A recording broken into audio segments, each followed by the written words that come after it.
mutya ng linta, big size. Ito ay sarili kong kalap na mutya at ginawa ko itong kwintas at ito ay na-order ni sir na taga Orion, Bataan at ito ay pinadeliver ko na sa kanya sa GNT at nakaabot na ito sa kanya.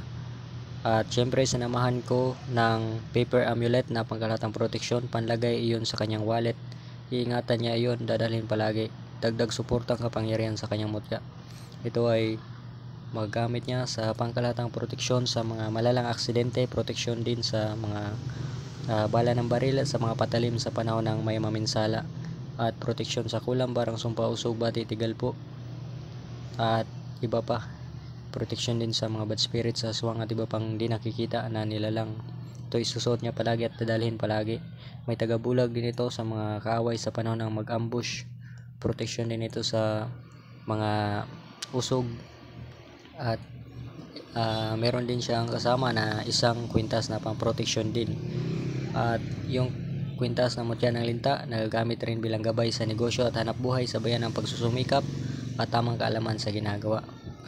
At ito ay pwede lang madala sa kahit saan mang lugar, pwede lang